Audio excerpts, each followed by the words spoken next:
Salam alaikum az-Zulflaoun, bonsoir. Selon le dernier rapport du Fonds monétaire international, le FMI, sur les perspectives économiques mondiales, d'après ses estimations, le produit intérieur brut, le PIB, de l'Algérie s'élèvera à 267 milliards de dollars à la fin de cette année. Le pays devant se hisser ainsi au troisième rang des économies africaines devant le Nigeria et juste derrière l'Afrique du Sud et l'Égypte, selon les dernières projections du Fonds monétaire international. Rappelons le discours du chef de l'État devant les deux chambres du Parlement, où il a fait un tour d'horizon complet sur les réformes institutionnelles et économiques entreprises depuis 2020. En effet, le chef de l'État, M. Al-Majid Tebboune, a expliqué que le début de la mise en œuvre de son programme était des réformes constitutionnelles et politiques, visant, selon lui, à consolider l'État de droit et à fortifier les institutions de l'État contre toute dérive, puis à passer à des réformes économiques profondes visant à diversifier l'économie, conduisant à la consécration effective du caractère social de l'État et l'amélioration du niveau de vie des citoyens. En effet, M. Tebboune a réitéré son engagement à ne pas recourir à l'endettement en faisant savoir que notre pays se redresse économiquement. Nos réserves dépassent aujourd'hui les 70 milliards de dollars, soit le double de ce que nous avons trouvé à notre élection, a souligné le chef de l'État. Abordant la croissance économique du pays, Al-Majid Tebboune a fait parler les chiffres et les statistiques des institutions financières internationales. Je le cite, la croissance économique a atteint 4,2% selon les institutions financières internationales. Les institutions des Nations Unies et les institutions financières internationales placent l'Algérie parmi les pays immunisés contre les problèmes de nutrition et de dette. Aujourd'hui, l'Algérie fabrique 70% des médicaments. L'inflation connaît actuellement une baisse en Algérie. Fin de citation. Les observateurs s'accordent à situer le plus grand échec de l'Algérie de ces 20 dernières années dans son incapacité à s'affranchir de sa dépendance chronique aux hydrocarbures et d'avoir même mis en péril ce secteur vital qui a connu un désinvestissement tirant fatalement la production vers le bas. Avec une production nationale quasi nulle, le pays importe en devises alors qu'il paye ses employés en dinars. Les poussées vertigineuses de l'inflation mettent l'économie face à des défis majeurs auxquels aucune augmentation salariale n'est en mesure de produire de l'effet sur le niveau de vie des citoyens. Une situation socio-économique inquiétante pour une grande partie de nos concitoyens. La cherté de la vie est devenue la première source de problèmes et des soucis quotidiens des Algériens et des pans entiers de la société ont basculé dans la précarité. S'il y avait ouverture politique et de meilleures lois avaient été mises en place, au moins dans le secteur énergétique, l'Algérie serait aujourd'hui en position de tirer davantage de dividendes de la conjoncture en livrant, par exemple, les quantités supplémentaires de gaz que réclame l'Europe. Si l'agriculture avait été développée, le pays n'en serait pas à calculer ses pertes et profits à cause de la flambée concomitante à celle du pétrole, des produits alimentaires de base qu'elle importe toujours en quantité. Entre le discours officiel du pouvoir sur la situation économique, les chiffres et la réalité socio-économique des Algériens, le décalage est énorme. Nous débattrons de toutes ces questions juste après cette petite intro.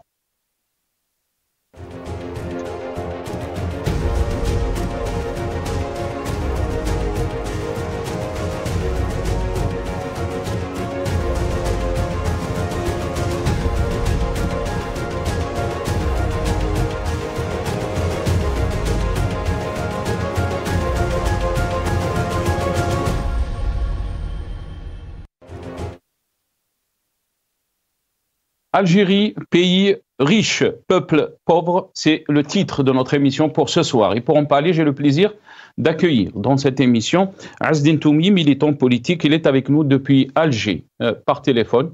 Azdine Toumi, bonsoir. Merci beaucoup d'avoir accepté l'invitation. Marhaba bik. Bonsoir mon ami Nassar, bonsoir à tes invités, bonsoir à tous les téléspectateurs. Merci de m'avoir invité à ce débat. Merci Azdin Toumi. On aura aussi le plaisir d'accueillir Riyad Ouarab, qui est militant politique aussi. Il sera avec nous depuis Paris via Skype. Riyad Ouarab, bonsoir. Merci beaucoup d'avoir accepté l'invitation. C'est moi qui vous remercie. Bonsoir Nassal, bonsoir à toute l'équipe de Marhaba. Bonsoir à vos invités, à vos téléspectateurs. Merci beaucoup Riyad. Marhaba bik. Azdin Toumi, je vais commencer cette émission avec vous. Avant de vous donner la parole, on va essayer juste de regarder cette infographe par rapport donc aux dernières déclarations, donc le dernier rapport du FMI concernant donc la situation économique en Algérie. On regarde cette infographe.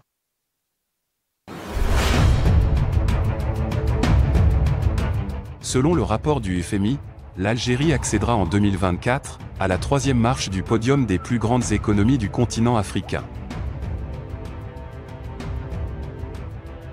Elle se place juste derrière l'Égypte et l'Afrique du Sud et avant le Nigeria. Selon ce rapport, l'Algérie occupe la première place des pays africains ayant les réserves de devises les plus élevées. Ces réserves de change sont à plus de 64 milliards de dollars.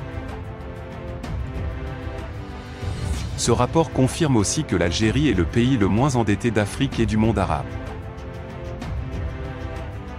Il estime que le produit intérieur brut, PIB algérien s'élèvera à 266,78 milliards de dollars à la fin de l'année. L'ironie de ces chiffres est que selon des observateurs, des pans entiers de la société ont basculé dans la pauvreté. Malgré cette richesse, la part d'un Algérien du PIB reste inférieure à beaucoup de pays voisins.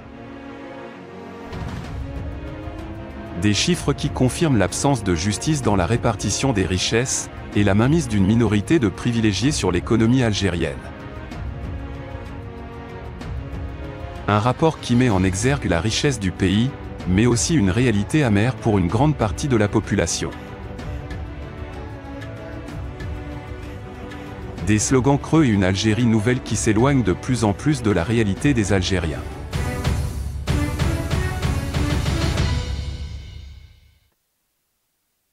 Donc ça, c'était le rapport du FMI concernant donc l'Algérie. Azdin Toumi, quand on regarde ce rapport, les chiffres qui ont été avancés, mais aussi on le trouve très positif, dresser donc un bilan très positif de la situation économique en Algérie. Est-ce que ce rapport reflète la réalité de la situation économique en Algérie? Votre réaction, Azdin Toumi? D'abord, moi, je veux m'arrêter sur le chiffre. Souvenons-nous que les autorités nous ont avancé un chiffre qu'à la fin 2023, nos réserves de change seraient de plus de 80 milliards de dollars. Donc aujourd'hui, le FMI avance un autre chiffre qui n'est pas contesté par les autorités algériennes. Moi, je pense que dans les chiffres, moi, je reste prudent, notamment quand il y a des déclarations des autorités algériennes qui, à chaque fois, trichent et manipulent les chiffres. Après, moi, je ne suis pas un économiste, mais je me souviens du temps de Bouteflika, l'Algérie avait des réserves de change qui ont dépassé les 200 milliards de dollars. Mais il a suffi que les prix de l'énergie dégringolent et l'Algérie, elle s'est retrouvée dans l'incapacité, si on se fie aux déclarations d'Ahmed Yahya à l'époque, qui avait dit qu'ils étaient incapables même de payer les fonctionnaires. Donc, c'est pas un repère. Aujourd'hui, avoir des réserves de change, ça ne veut pas dire qu'on a une économie forte, etc. Nous sommes toujours dans une économie dépendante des hydrocarbures. Nous sommes toujours un pays qui est dépendant des importations dans des produits de première nécessité, notamment le blé, le lait en poudre, les huiles végétales, etc., le sucre, pas mal de produits qui sont stratégiques et nous sommes pratiquement, il y a des produits totalement dépendants. Donc aujourd'hui, moi, je pense que nous sommes un pays qui fait de l'import et de l'export. Mais aussi, il y a ce point qui a été soulevé par le Fonds monétaire international, le FMI, qui est l'endettement à Azdin Toumi. L'Algérie est le pays le moins endetté en Afrique, Azdin Toumi. Et beaucoup, donc, souvent, cette expression reviennent par les déclarations de différentes personnalités responsables en Algérie, dont le chef de l'État, Al-Majid Tebboune, qui dit que l'Algérie n'a pas de dette. C'est l'un des pays les moins endettés dans le monde arabe ou en Afrique. Non, ça ne veut rien dire. En économie, même si je ne suis pas un spécialiste, mais là où il y a du mouvement, là où il y a du travail, de la création de la richesse, il y a toujours des endettements, que ce soit sur le plan individuel ou sur le plan de pays ou de société. Il y a toujours quand ça travaille, il y a des endettements, après on paye la dette, etc. Nous, on est loin de tout ça. On n'a même pas de modèle économique, cher ami Nassar. On est quoi on est quoi sur le plan économique? Ils ont suspendu les importations en 2019.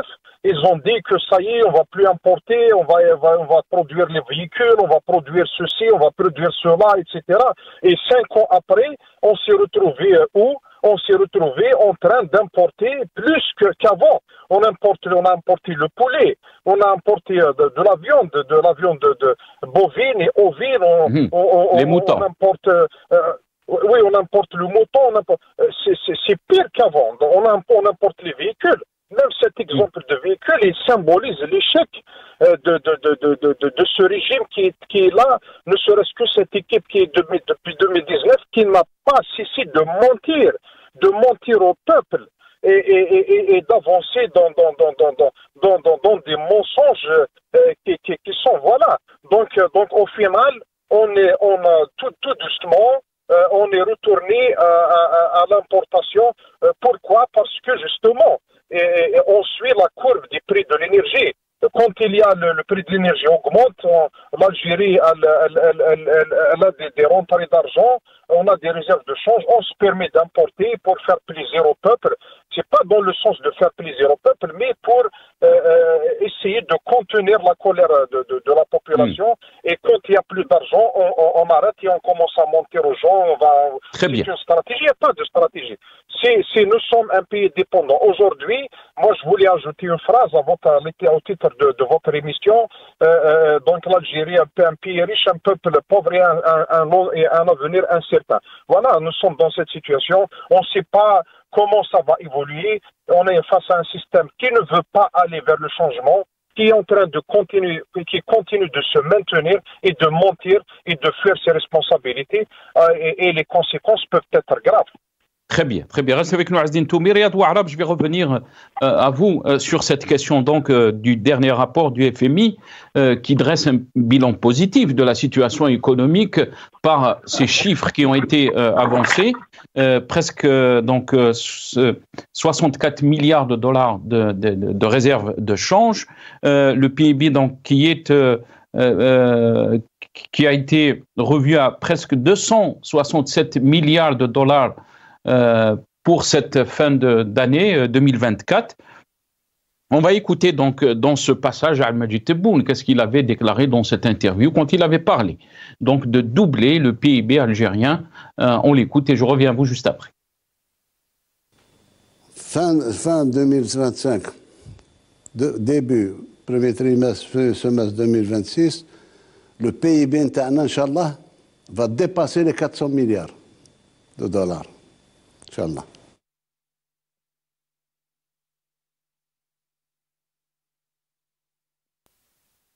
Voilà, donc vous avez entendu Al-Majid Tebboune, fin 2026, le PIB donc algérien va dépasser les 400 milliards de dollars. Beaucoup, bien sûr, d'experts économiques se poseront la question comment. Votre regard sur ce dernier rapport, Riyad Ouarab, par rapport à la situation que vit notre pays sur le plan socio-économique? Le FMI est un organisme qui s'occupe de la stabilité financière Il ne parle pas du taux de pauvreté, il ne parle pas de l'état réel de l'économie algérienne. Et les perspectives qu'ils ont données, c'est des perspectives à très court terme, c'est-à-dire une année et demie. Je pense que tous les Algériens prendront acte de ce rapport. Il n'y a pas de doute là-dessus. Le taux de chômage, il est très très élevé. Et il touche principalement la couche la plus qui devait être ou qui doit être la plus dynamique dans notre pays, c'est-à-dire les jeunes.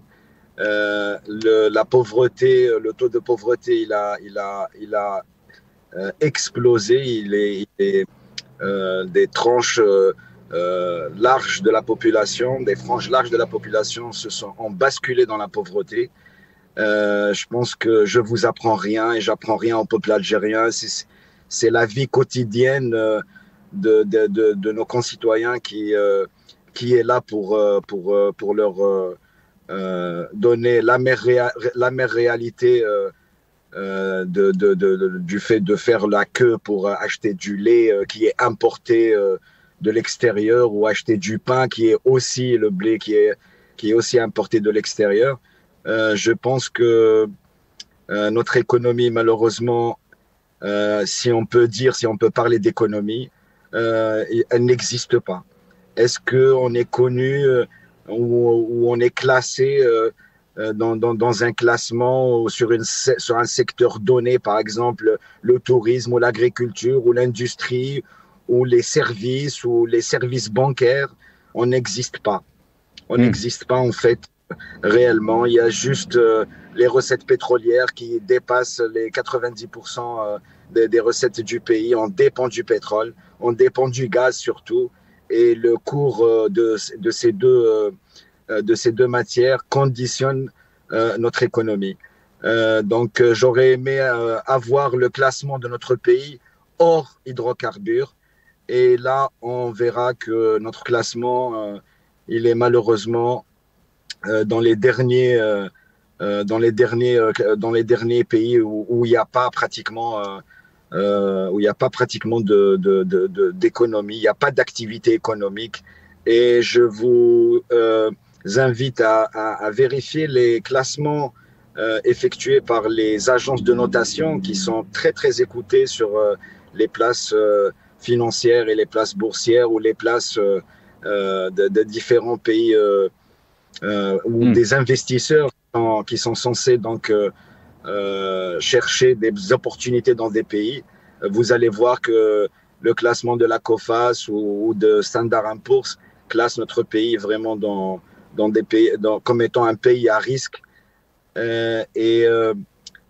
Pour revenir aussi à l'état réel de l'économie algérienne, on n'a même pas un système financier. Le dinar n'est pas convertible.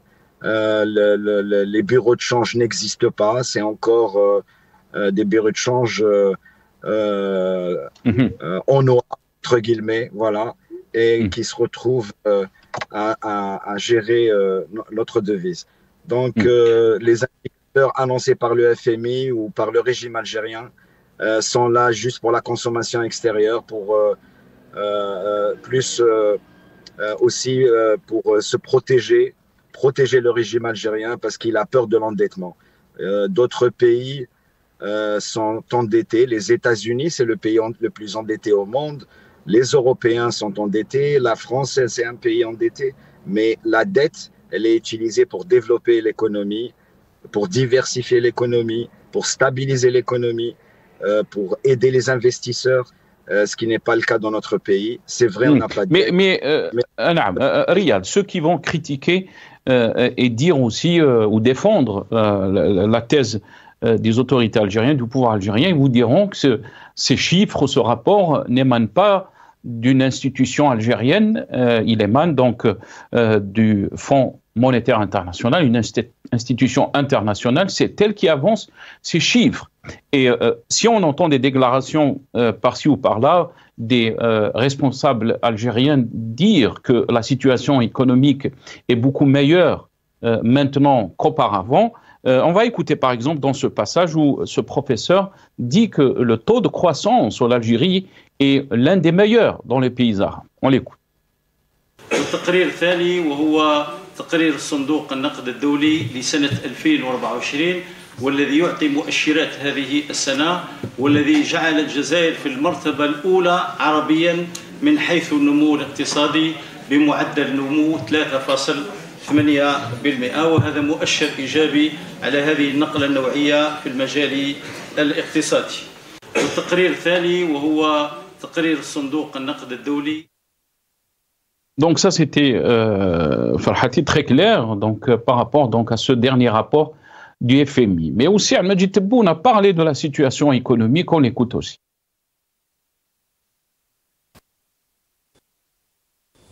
لازم نواصل باش نوصل ان شاء الله في 2025 نهايه 2025 بدايه 2026 ربما السداسي الاول نعطيك ارقام اللي تخليك تعتز انك بديت tu es un pays émergent.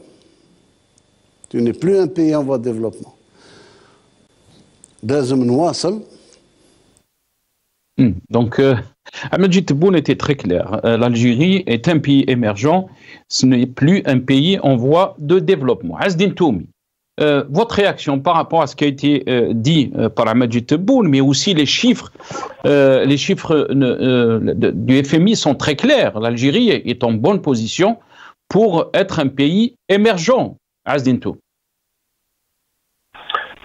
Mais les chiffres, ça ne veut rien dire. Mais moi, à plusieurs reprises, je trouve dans les rapports du FMI, ils précisent à chaque fois qu'il faut faire attention, la dépendance aux hydrocarbures elle est trop importante, qu'il faut essayer de diversifier, etc. À chaque fois, il précise ça. Après, pour le régime de notre pays, quand les chiffres lui sont favorables, il dit voilà, tenez, c'est une organisation internationale qui a dit ça, c'est pas nous. Et quand ils disent, ils font des rapports défavorables, que ce soit dans les droits de l'homme ou dans d'autres domaines de l'économie, etc. Et ils disent que voilà, c'est encore un truc, un complot de l'extérieur, etc. Après, vas-y, comparons les chiffres avec les pays arabes, comparons le niveau de vie d'un Algérien avec un citoyen au Moyen-Orient, par exemple, dans les pays du Golfe précisément. Donc comparons. On est loin aujourd'hui, un retraité en Algérie, il touche 20 000 dinars, peut-être un peu plus, mais 20 000 dinars pour un couple, pour un homme et une femme, un homme qui a travaillé toute sa vie, à la fin il se retrouve avec... Et tous les Algériens savent ça veut dire quoi, 20 000 dinars aujourd'hui en Algérie, ce n'est même pas... C'est quelques kilos de viande, si on va... Donc pour vivre pendant un mois, même l'allocation chômage avec laquelle ils ont fait un tapage, 15 000 dinars pour un jeune... Pour vivre un mois, qu'est-ce qu'il va faire avec? Donc on est loin aujourd'hui la valeur du dinar, comme a dit notre ami, et donc elle est pratiquement, donc sa valeur elle est trop basse. Donc voilà, après ça, la qualité de vie des Algériens s'est dégradée. Aujourd'hui, un Algérien, il n'a plus accès à un véhicule neuf, il n'a plus accès à certains denrées alimentaires, et il ne peut plus, la qualité de la santé, elle s'est dégradée, les transports, l'État n'investit plus dans les infrastructures, dans la santé, etc. Et le malheur, c'est qu'à travers sur les réseaux, dans leur chaîne de télévision, notamment la chaîne publique, etc., chaque jour, à longueur de journée, ils sont dans le mensonge, ils nous montrent des images, ils ouvrent des ponts, des gares, des citernes d'eau potable dans les villages, mais voilà, c'est dans le populisme, dans le mensonge, au lieu de nous donner un bilan sur des investissements lourds dans l'industrie, même dans l'énergie, ils ont du mal à avoir des investisseurs étrangers. Pourquoi? Parce qu'on n'est plus crédible. On est un pays où le discours il est complètement en décalage avec la réalité. vous m'avez posé la question sur les chiffres et les prévisions qui ont été données par le chef de l'État. Et excusez-moi, et depuis déjà un moment, quelques années, que les Algériens n'accordent plus de crédit à un chiffre qu'il avance. Parce qu'à chaque fois, ils donnent des chiffres et des choses qui sont loin de la réalité. Et moi, j'aimerais revenir sur les 400 milliards de dollars de PIB au premier semestre 2026. Et on a vu le FMI qui dit à la fin de l'année, on serait à 267. Comment on pourrait atteindre les 400 milliards de dollars? Donc, il avance un chiffre. Et ça, c'est celui qui suit un peu la politique, il sait très bien que c'est une manœuvre politicienne pour un autre mandat, pour la continuité, pour une campagne électorale qui ne dit pas son nom. Donc, est-ce qu'aujourd'hui, on peut continuer de gérer le pays de cette manière-là? Est-ce que l'Algérie pourra encore supporter de ce genre de gestion? Moi, je pense que non. Je pense qu'il faut se sortir de cette gestion et il faut changer complètement de système de gestion, et cela, bien évidemment, passe par le règlement de la crise politique, qui est la mère de toutes les crises. On va revenir sur cette question, Azdine Toumi. Restez avec nous. Riyad Ouarab, sur cette dernière vidéo qu'on a passée donc à Majid Tebboune, qui parle donc de la position de l'Algérie, on va vous montrer donc le courrier d'Algérie qui titre l'Algérie sur la voie de l'émergence. Entre le discours qu'on entend bien sûr des responsables algériens et la réalité, certes que le rapport du FMI dresse un bilan qu'on peut dire positif par rapport donc aux chiffres qui ont été avancés, mais la question qui pose les Algériens, est-ce que cette réalité ou est-ce que ces chiffres reflètent la réalité des Algériens sur le plan du pouvoir d'achat, sur le plan aussi de l'inflation, de la difficulté à faire face à la vie, parce qu'il y a beaucoup de produits qui sont très chers, la cherté de la vie. Votre réaction, Riyad Ouarab? Si on prend des exemples concrets, pour un salarié qui touche 50 000 dinars, c'est pas le SMIC, c'est pas 20 000 dinars, qui touche 50 000 dinars, combien de temps lui faudrait-il pour acheter un véhicule, même d'occasion? Combien de temps lui faudrait-il pour acheter une maison? Combien de temps lui faudrait-il pour économiser et pouvoir ainsi subvenir à des besoins de base tels que l'habit ou habiller ses enfants ou emmener ses enfants en voyage? Des franges très larges de la population ne partent pas en voyage, n'ont pas de véhicule, leur vie quotidienne, elle est conditionnée que par l'achat de la nourriture, de l'alimentation. Et même ça, le prix des aliments de base, il a explosé. C'est pas un esprit, on est en train de parler du quotidien des Algériens. Alors entendre ce Tebboune dire qu'on va passer de 200 à 400 milliards, la Chine lui a pris 10 ans pour doubler son PIB. Il faudrait un taux de croissance de 40% pour passer en 2 ans, doubler le PIB en 2 ans. Le taux de change du dinar, le faire passer de 1 dollar pour 100 dinars, je pense qu'il avait dit l'inverse. Il faut rappeler aussi que la valeur du dinar a perdu presque depuis 2019, 35% de sa valeur, Riyad Ouarab. Je rappelle que notre monnaie n'est pas convertible. Elle n'est pas convertible parce qu'on n'a pas d'économie. On n'a tout simplement pas d'économie. Et est-ce qu'une industrie automobile, par exemple, est-ce qu'il y a un taux d'intégration? Est-ce qu'on fabrique les pièces de rechange des véhicules qu'on importe au moins? Quelle est l'industrie où on a vraiment avancé? Aucune. Est-ce que en matière de services, moi j'entends dire les nouvelles technologies, les startups, mais je suis de très très près ce secteur d'activité. Il n'y a rien. Pourtant, c'est pas faute de compétences ni d'intelligence des Algériens. Ils sont très intelligents, nos jeunes sont très intelligents, ils ont instruit, ils ont les compétences qu'il faut, mais on les laisse pas. On les laisse pas. Les sociétés qui sont sorties, les pseudo start-upers qui sont mis en avant, c'est des sociétés qui montent des sites web à la gloire de Tebboune, à la gloire du régime, et on leur donne de l'argent, on les met en valeur. Est-ce qu'il y a des startups? Est-ce qu'on a des applications? Est-ce qu'on a des sites web qui sont devenus au moins de renommée africaine, au moins de renommée dans les pays en Afrique du Nord ou Maghreb ou Moyen-Orient? Non.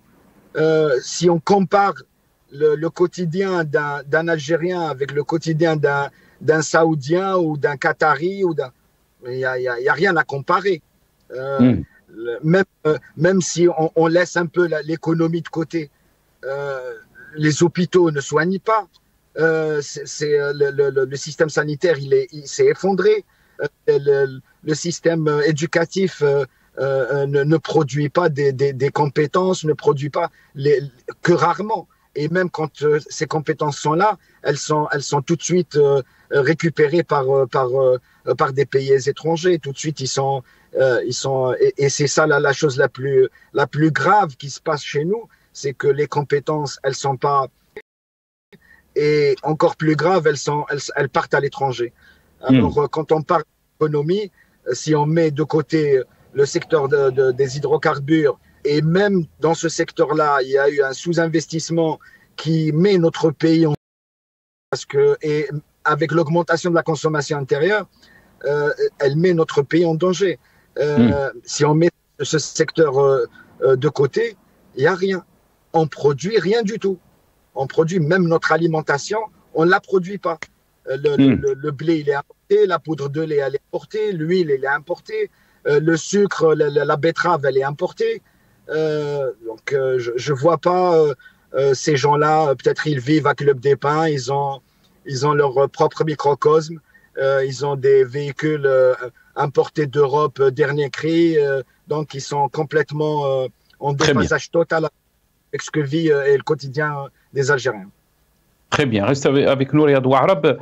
Azdine Toumi, je vais juste reprendre ce qu'a dit Riyad Ouarab sur ce déphasage de la situation entre les déclarations d'un côté et bien sûr des responsables algériens, dont le chef de l'État, Majid Tebboune, de la situation socio-économique et la réalité que vit le peuple algérien, mais aussi la réalité d'une économie qui est très dépendante des hydrocarbures, Azdine Toumi, alors que l'Algérie a un potentiel extraordinaire dans tous les domaines. On peut parler par exemple juste du tourisme, l'industrie du tourisme. On écoute par exemple ce qu'a déclaré le ministre du Tourisme par rapport à ce secteur. إن السياحة في الجزائر أصبحت أكثر رواجاً على صعيدين الوطني والدولي. هذا ما يؤكده المؤشرات والأرقام، حيث عرفت سنة 2023 تدفقاً مميزاً للسواح الأجانب من مختلف الجنسيات، إذ سجلنا دخول حوالي 3.3 مليون سائح، من بينهم 2.2 مليون سائح أجنبي و1.1 مليون من أبناء جاليتنا بالخارج. إن السياحة في الجزائر أصبحت أكثر رواج. Donc vous avez entendu le ministre du Tourisme, Azdine Toumi. Quand ces chiffres sont avancés, bien sûr, la question qui se pose, en Algérie a un potentiel extraordinaire en termes de tourisme. Les observateurs et les experts s'accordent à la situation. On peut dire le plus grand échec de l'Algérie de ces 20 dernières années, c'est de ne pas diversifier son économie. Elle est dépendante donc des hydrocarbures. Le problème, si les prix baissent des hydrocarbures, là, bien sûr, on aura beaucoup de soucis, surtout à la question donc, économique et sociale. Qu'est-ce qui bloque? Qu'est-ce qui fait que l'Algérie n'avance pas sur ce domaine, Azdine Toumi? Pourquoi tant de potentiel alors qu'on est en train de ne pas réaliser les chiffres qu'ils devaient être réalisés si d'autres pays avaient tout ce potentiel. L'Algérie est l'un des plus grands pays en termes de géographie et tout ça. Absolument, de superficie. Et c'est la porte de l'Afrique. On est presque à 1 heure de l'Europe. Et malheureusement, on est très en retard par rapport à d'autres pays. Azdintou. Quand vous voyez un ministre d'un secteur qui vient, il se félicite d'avoir eu 2, quelque chose millions d'étrangers qui ont visité l'Algérie en une année. Vous voyez comment ce régime et ses responsables ont réduit l'Algérie. Ils l'ont réduite à je sais pas, un village.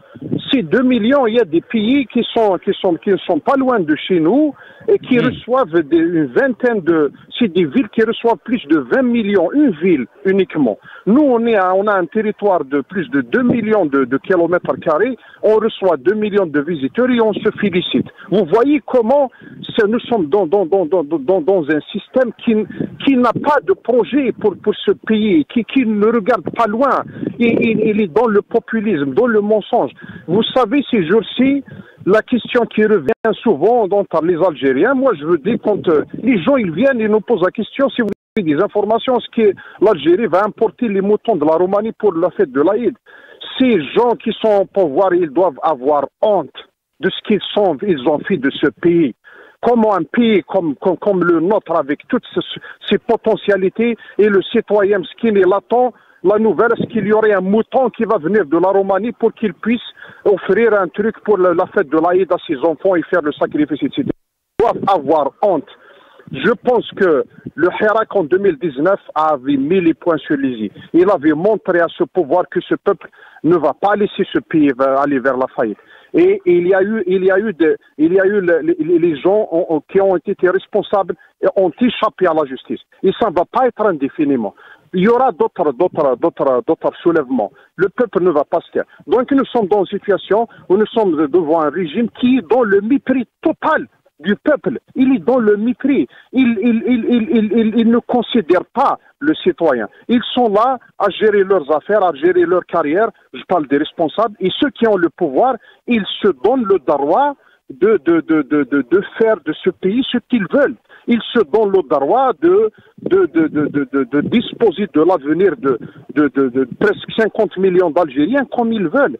Et ils se voient comme le seul à avoir la légitimité de gouverner, de gérer ce pays, et dans le mépris total du peuple et de la classe politique donc moi c'est révoltant. Pourquoi? Parce que on voit la difficulté dans laquelle évolue le citoyen algérien aujourd'hui, et ça continue. À chaque fois que... Mais quand on entend les déclarations de Al-Majid Tebboune, par exemple, devant les deux chambres, donc décembre 2023, il a déclaré, en effet, donc Al-Majid Tebboune a expliqué que le début de la mise en œuvre de son programme était des réformes constitutionnelles et politiques visant, selon lui, à consolider l'État et de droit et fortifier les institutions de l'État contre toute dérive, puis à passer à des réformes économiques profondes visant à diversifier l'économie, conduisant la consécration effective des caractères sociaux de l'État et l'amélioration du niveau de vie des Algériens. Est-ce que vous pensez qu'on est dans cette voie, Azdin-Toumi? Nous sommes dans le contraire de cette voie. Il y a une régression sur pas mal de choses. En Algérie, on a régressé dans les droits de l'homme, dans les libertés, dans l'exercice de la politique, dans la qualité de vie, dans la valeur du dinar, dans le pouvoir d'achat. Donc moi, et le plus grand signe de ça, c'est l'hémorragie qui est en train de s'effectuer dans le pays, notamment dans les potentialités du pays. Il y a des cadres qui sont en train de partir. Je parle pas du phénomène de Haraga, mais il y a aussi une classe des médecins qui sont en train de partir en masse, des ingénieurs, des cadres qui sont en train d'aller ailleurs. Et pourquoi l'Algérie, pourquoi ces enfants fuient notre pays? Et parce que ce n'est même pas une question. Il y a des gens qui ont les moyens de vivre, mais ils partent parce qu'il n'y a pas. Nous sommes devant une situation où il n'y a pas l'avenir est incertain. On ne sait pas comment les choses vont évoluer. J'ai discuté avec un cadre dans une multinationale les gens, ils ont peur. Nous sommes dans les pays d'Afrique et on voit les pays du tiers-monde, de l'Afrique, notamment, même les voisins. C'est des pays, c'est l'avenir incertain. Du jour au lendemain, pour se retrouver dans des coups d'État, il y a des instabilités politiques importantes. Il faut régler la crise politique. La démocratie, je pense qu'il faut aller immédiatement et sans tarder à la démocratie et à la construction d'un État de droit. C'est la seule solution. Sinon, on ne peut pas, on voit les dangers aujourd'hui. Le pays il est déstabilisé, il peut être déchiré, il y a des séparatistes un peu partout, il y a des complots. Oui, c'est avéré. Les complots, ils sont avérés. Mais est-ce qu'on est capable de faire face? C'est ça la question que je me pose. Très bien. Moi, je ne laisse pas les gens de pouvoir nous imposer le débat est-ce qu'il y a les dangers? Oui, ils sont avérés. Mais est-ce qu'on peut faire face? Et pour faire face, il faut aller vers la démocratie. Il faut aller vers un État de droit et se sortir du mensonge et du populisme. Très bien, restez avec nous, Azzdine Toumiri. Ce constat donc, qui a été donné par Azzdine Toumi par rapport à la situation politique, mais ce marasme qu'on est en train de constater chez les Algériens, cette peur de l'avenir, d'un côté, mais aussi de l'autre côté, pour le pouvoir, les choses sont dans la bonne voie. La preuve, il y a des élections anticipées qui seront organisées le mois de septembre. Et pour lui, rien d'inquiétant. Donc les choses continuent à évoluer dans le bon sens. Riadoua. Notre pays a tous les atouts pour vraiment devenir riche, pour devenir un pays leader sur plusieurs domaines.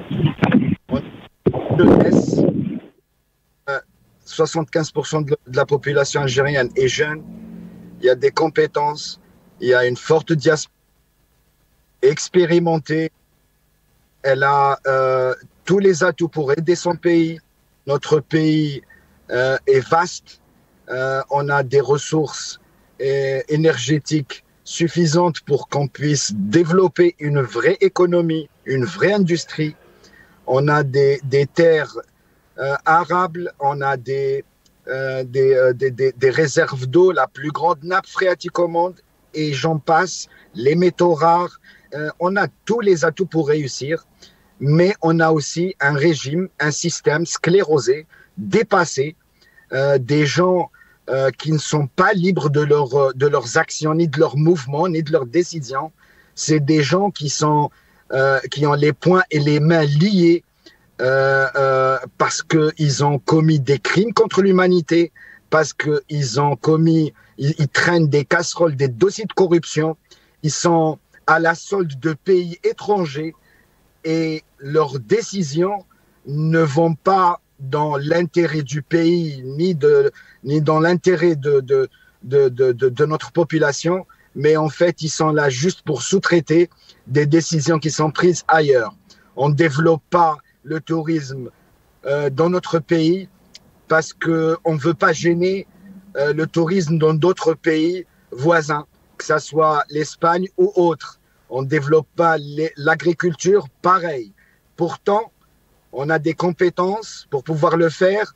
On peut insérer une économie algérienne dans son environnement sans gêner qui que ce soit. On ne va pas faire du tourisme de masse, on peut faire du tourisme de très haut de gamme. On ne va pas faire de l'agriculture intensive avec des pesticides. On peut mettre des normes très restrictives pour produire une agriculture de très haut niveau, sans gêner, encore une fois, les économies qui nous entourent. Il y a des compétences pour le faire, on peut le faire. Mais malheureusement, ce régime complètement hors temps hors jeu, ils sont encore dans des considérations totalement dépassées. Et c'est pour ça que le Hirak, c'est pour ça que le peuple est sorti depuis février 2019 pour donner à notre pays un régime, un système, des institutions qui tirent leur légitimité du peuple. Des institutions qui sont au service du peuple et non l'inverse. Donc, je pense qu'on n'a pas d'autre solution. La solution, elle est entre les mains du peuple algérien. La solution, c'est continuer cette révolution pacifique pour atteindre les objectifs qu'avait tracé le peuple quand il est sorti en février 2019, c'est-à-dire un état de droit, une transition démocratique, pacifique, une teslim kamel, غير منقوص للسلطة للشعب. Et c'est là que la vraie bataille va commencer, la bataille de la construction de notre pays, de la construction d'un système sain, un système de gouvernance sain au service du peuple, une économie forte, diversifiée, en respectant d'égal à égal les intérêts des pays qui ont des intérêts dans notre pays, d'égal à égal, sans gêner personne. On peut le faire. On peut le faire si on arrive vraiment à se débarrasser de ce système et de cette junte militaire qui gangrène notre pays et l'avenir de notre pays. Très bien, merci beaucoup Riyad Ouarab. Azdine Toumi, très rapidement avant de finir cette émission, il me reste une petite minute. Vous avez parlé donc des craintes des Algériens de l'avenir par rapport à la situation que nous vivons et qu'il n'y peut avoir donc de solution si on veut sortir de cette crise sans passer par la solution politique. Est-ce que vous pensez que les conditions qui nous ont menés au Hirak 2019 sont toujours là, d'après vous? Ah, bien sûr, totalement. Le pouvoir n'a pas essayé de trouver des solutions, n'a pas essayé de renouveler la situation, d'aller vers le changement. Il a refusé d'aller vers le changement. Bien sûr que le peuple il est toujours en attente de cette nouvelle Algérie, la vraie nouvelle Algérie. Donc nous sommes devant la même situation. Et le scénario, il se répète. L'Algérie a des richesses, le prix de l'énergie, les prix ont augmenté. L'Algérie a encaissé beaucoup d'argent. Malheureusement, comme d'habitude, cet argent ne profite pas au peuple. Il profite à un système qui utilise cette ressource pour se maintenir, pour acheter la paix sociale, pour corrompre des pans entiers de la société, etc., à travers des logements. Mais réellement, c'est un chantage social. Il exerce du chantage social avec l'argent du peuple pour le logement, pour d'autres choses. Donc aujourd'hui, si ça continue comme ça, certainement les raisons pour lesquelles le peuple avait sorti en 2019 sont toujours là. Et tous les problèmes qu'a le pouvoir, il a toujours tous ces problèmes, ils sont toujours là. Donc ils sont toujours à la recherche de quelqu'un. Et en fait, ça a commencé depuis 2014. L'après Bouteflika n'est jamais. Donc nous sommes toujours dedans. Merci beaucoup, Azdine Toumi. Merci à vous. Merci, Azdine Toumi, militant politique. Vous étiez avec nous depuis Alger, à Texaha. Merci aussi, Riyad Ouarab, militant politique. Vous étiez avec nous depuis Paris. Merci à vous, chers téléspectateurs, d'avoir suivi cette émission. Yatikum Saha.